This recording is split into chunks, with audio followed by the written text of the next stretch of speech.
नमस्कार, मैं हूं आपके साथ इंशान। नेशनल टुडे 24 पे आप सभी का बहुत बहुत स्वागत है। बता दी ये खबर उत्तर प्रदेश के फिरोजाबाद से। रुके हुए वेतन को लेकर ट्यूबवेल ऑपरेटरों ने जल निगम में किया प्रदर्शन।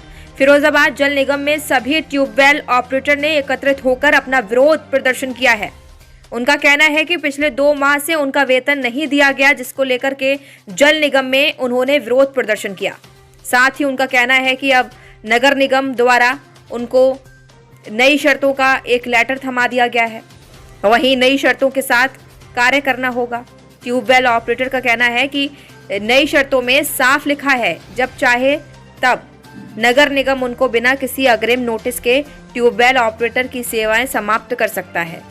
इसके खिलाफ जाते हुए ट्यूबवेल ऑपरेटर का कहना है कि हम पुरानी शर्तों के साथ ही कार्य करेंगे। तो वहीं नगर निगम द्वारा ट्यूबवेल ऑपरेटर को आश्वस्त किया गया है कि त्योहार से पहले सभी की तनख्वाह उनको मिल जाएगी। तो वहीं 2 माह से वेतन न मिल पाने के कारण ट्यूबवेल ऑपरेटरों के परिवार की हालत काफ़ी खराब हो गई थी, जिसमें इस प्रदर्शन के बाद सुधार होने की आशंका व्यक्त की गई है। खास रिपोर्ट ऋषि पंडित के साथ। कर रहा है 10-12 रुपए की, वो गरीबी हमें आप अधिकारियों पे भरोसा नहीं है। हमें ये है, हमें सुनो, वैसे आप अच्छे अधिकारी हैं। ये सभी बात तो सुनाओ, भावना सुनाओ, नहीं समझो, हम लोगों की भावना आप बहुत और नहीं सुन लो, मौका मिलो तो समझ लो। हम लोग हैं गरीब लोग, हमें आप पे भरोसा, आप अच्छे व्यक्ति हैं, किसी को निसंदेह कोई संग नहीं है, लेकिन हमें अधिकारियों को भरोसा इसलिए नहीं है, कहीं आपकी कोई चाल तो नहीं है जो हमें इसका भाई ठेकेदार में जो काम करो हमने बाकी के दिन आपको दूसरी बात जो हम पे जो अननेसेसरी शर्तें थोपी जा रही है, ये वाली ना, ये वाली हम कर दिए, बात होती है उसको कल बुलाएं। जीएम साहब जिंदाबाद, जीएम साहब जिंदाबाद, जिंदाबाद। कारण ये है कि पूर्व में भी आपने देखा होगा कि जो हमारे ट्यूबवेल ऑपरेटर हैं वो रात काम करते हैं, मेहनत करते हैं। पहले भी आरोप लगाए गए कि ये फर्जी तरीके से हैं, लेकिन वो पहले जांच में सारे निराधार पाए गए और सारी सच्चाई सबके सामने आई। इसी प्रकार अभी जो समस्या, अभी फिलहाल में समस्या ये आई कि जो हमारे ऑपरेटर लोग थे उनकी तनख्वाह को रोक दिया गया। 2 महीने से तनख्वाह नहीं आई, जिससे इनकी जो घर की जो व्यवस्थाएं हैं घर चलाने की, वो सारी व्यवस्थाएं चरमरा गई।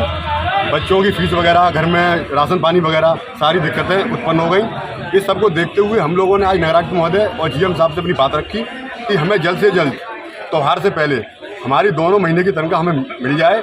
अगर हमारी तनख्वाह नहीं मिलती है तो हमारी मजबूरी होगी आंदोलन करना, लेकिन हमें जीएम साहब के थ्रू हमें पूर्ण रूप से आश्वासन दिया गया कि आपकी 2 माह की तनख्वाह आपको त्योहार से पहले मिल जाएगी। और हमने एक बात और रखी कि जो हमें आप अननेसेसरी जो हम पे शर्तें लागू करना चाहते हैं, हम आपकी कोई भी शर्तें नहीं मानेंगे।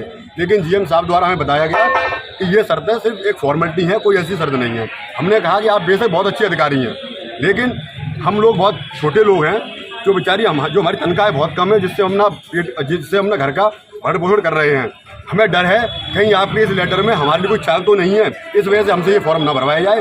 जैसे हम अब तक जिन शर्तों पे काम करते चले आ रहे हैं, हमें उन्हीं शर्तों पे काम कराया जाए। ये किस तरह की शर्तें थी और क्या मांगे थी? शर्तें बहुत ही ये फॉर्म है, इसमें शर्तें ये हैं कि हमें ये जब चाहें तब निकाल सकते हैं। भाई आप एक बात बताइए, जो मजदूर किसी की मजदूरी कर रहा है, किसी भी क्षेत्र में कर रहा हो, चाहे वो कोई भी हो, एक काम को जो 20 साल से कर रहा है, 15 साल से कर रहा है, क्या वो दूसरा काम को कर पाएगा? भाई हर चीज़ के लिए एक सिस्टम होता है, नियम होता है, तो हम ऐसे कोई कानून लागू नहीं होने देंगे। ठीक। नगर निगम के कार्यकर्ता यहाँ पे हड़ताल कर रहे थे, धरना दे रहे थे, क्या मामला था, किस तरह की बात? इसमें आउटसोर्सिंग जो कर्मी हैं तो उनका ठेका जो चल रहा था मनोज कुमार के नाम से, तो वो शासन के आदेश पर उसको ब्लैक लिस्ट कर दिया गया था। तो उसका 27 दिन का वेतन था, वो वेतन नहीं निकल पाया था, लेकिन उसने हाई कोर्ट ने उस पर अभी रोक लगा दी है और उसको निरस्त कर दिया उस आदेश को, जो यहाँ से जिससे ब्लैक लिस्ट किया गया था। तो उसको पेमेंट करने में कोई दिक्कत नहीं है, कोई कानूनी अड़चन नहीं है। तो वेतन अभी बन के जा रहा है, इसके बाद अभी निकल जाएगा, उस दिन पेमेंट हो जाएगा, उनको बता दिया गया है, भुगतान हो जाएगा।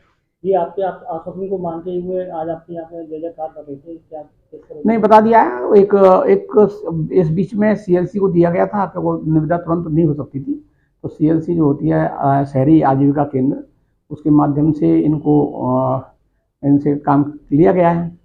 तो सीएलसी का एक उन्होंने एक फॉर्म दिया था जिसको भरने के लिए उन्होंने दिया था कि हमारे यहाँ रजिस्टर्ड होंगे तब हम बना पाएंगे, तो उसको उस पर उनको ऑब्जेक्शन था। तो अभी CLC वालों को कल बुलाया है, उसके बारे में उनसे बात की।